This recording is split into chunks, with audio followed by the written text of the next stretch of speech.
Radio Corex, les corridors d'exportation de la FCCQ. Votre marché est plus grand que vous ne le pensez. Bonjour et bienvenue, auditeurs, auditrices, à cette édition de Radio Corex. Nous allons parler avec quelqu'un qu'on a déjà eu l'occasion, que vous aurez peut-être l'occasion d'entendre sur d'autres domaines, Madame Maître Isabelle Tremblay, qui est avocate fiscaliste chez Jolicoeur Lacasse. Bonjour, Maître Tremblay. Bonjour, M. Vézina. Alors, écoutez, le sujet, évidemment, lorsqu'il est question d'exportation aux États-Unis, c'est de faire en sorte que tout se déroule harmonieusement.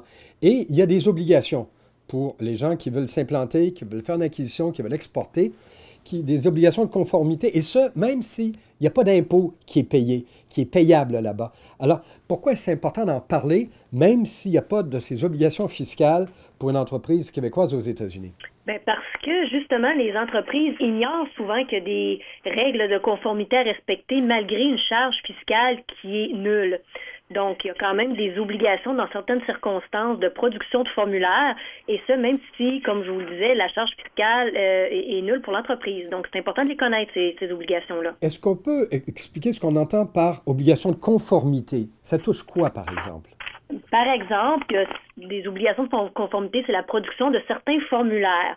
Les trois situations que je rencontre le plus souvent en pratique, c'est les cas où on aurait un travailleur autonome. Donc, on engage un agent manufacturier aux États-Unis qui sollicite, effectue des ventes pour le biais de l'entreprise canadienne, qui, lui, n'est pas un salarié, est vraiment un travailleur autonome. Bien, si on lui verse des revenus de commission durant l'année sur les ventes effectuées, il faut, à la fin de l'année, compléter et lui remettre le formulaire qu'on appelle 1099-MISC, qu'on doit remettre là à cet agent-là avant le 31 janvier de l'année suivante pour que lui puisse correctement déclarer ses revenus dans sa propre déclaration de revenus.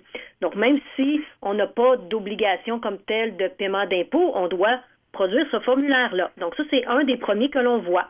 C'est un peu comme le T4A au Canada, si on veut. Tout à fait. Et donc, ça veut dire qu'il faut suivre les lois de l'État en question, l'État ou la juridiction en question, par rapport à, par exemple, ces questions de revenus. Et là, la question du formulaire vient tout simplement officialiser qu'on a agi correctement. Effectivement. Donc, un autre type de formulaire aussi qu'on voit relativement souvent, c'est tous les formulaires des séries W8 et W9. Donc, quand il y a un Américain qui doit payer une somme à un non-résident, il demande, pour ne pas effectuer de retenue sur le montant versé à un étranger, il demande souvent de compléter, comme je vous dis, un des formulaires de cette série-là, W8, soit W8BENE ou W8ECI. Faut faire attention, souvent on nous demande le W9, mais celui-là n'est pas le bon formulaire à compléter pour les non-résidents. Donc, encore une fois, c'est pour éviter que le client ne retienne 30% de ce qui est dû à une entreprise québécoise qu'on devra produire et remettre à notre client et non pas aux autorités fiscales ce type de formulaire. Donc ça, c'est un autre type de formulaire que l'on doit compléter sur demande malgré une charge fiscale qui est nulle. Et là, j'imagine qu'il y a d'autres situations qui peuvent se présenter si on distribue des produits qui ne sont pas nécessairement taxables au départ selon la personne ou l'intermédiaire avec qui on fait affaire.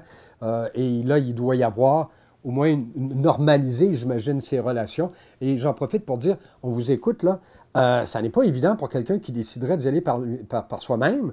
Ça devient assez technique, là.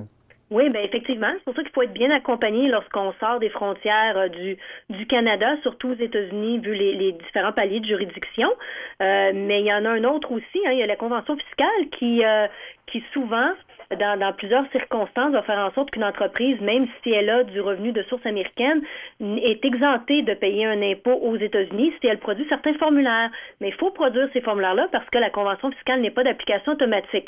Donc, on parle des formulaires là 1120F accompagnés du formulaire 8833 là, pour le bénéfice de la convention fiscale. Donc, je vous ai donné quelques exemples, mais il y en a maintes et maintes d'autres formulaires que l'on doit produire, soit auprès de nos clients ou auprès des autorités fiscales pour bénéficier de certains allègements ou simplement pour se conformer aux obligations là, légales. Mais vous faites bien de le mentionner parce qu'effectivement, on peut être exempté d'obligations fiscales, d'avoir à payer, mais ça ne s'applique pas, comme vous le dites, automatiquement. Il faut avoir suivi la procédure en bonne et due forme, donc remplir le document en question. Effectivement.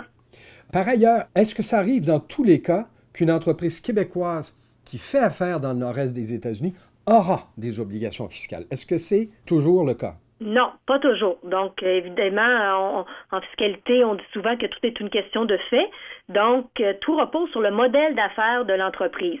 Comment elle effectue ses ventes, par l'intermédiaire de qui, au niveau de ses incoterms aussi, donc où se fait le passage du titre de propriété. Donc, tous les faits sont importants pour déterminer quelles sont les obligations fiscales d'une entreprise québécoise qui vend sur le marché américain. Donc, c'est vraiment une analyse, et chaque cas est unique et doit être analysé individuellement, évidemment. Mais j'imagine que même s'il y a de ces barrières à franchir, ou tout au moins de ces aménagements à faire pour s'assurer d'agir dans toutes les règles de l'art, encore là, le potentiel du marché et ce que ça peut attribuer à une entreprise ici, ajouter à ses affaires, ça mérite quand même de tenter le coup, là, de se lancer, comme vous le dites, dans la mesure où on est bien accompagné. Oui, effectivement, c'est un marché qui peut être extrêmement prospère, où la culture d'affaires est très similaire à la nôtre. Mais écoutez, les États-Unis ne font pas exception. Hein. Nous aussi, au Canada, on a des obligations fiscales à respecter. Donc, leurs obligations fiscales ne sont pas plus onéreuses que les nôtres. Et c'est juste qu'il faut savoir que quand on exporte vers les États-Unis, quand on est dans un autre pays, il faut respecter ces autres obligations légales-là qui ne sont pas les mêmes qu'ici au Canada, tout simplement. Bien, je vous remercie beaucoup pour ces explications et pour ces éclaircissements parce qu'en vous écoutant, là, on se rend compte que ça n'est pas nécessairement infranchissable, mais qu'il faut faire les choses vraiment de façon méthodique pour se donner les meilleures chances de réussite aux États-Unis. Effectivement, M. Vézina.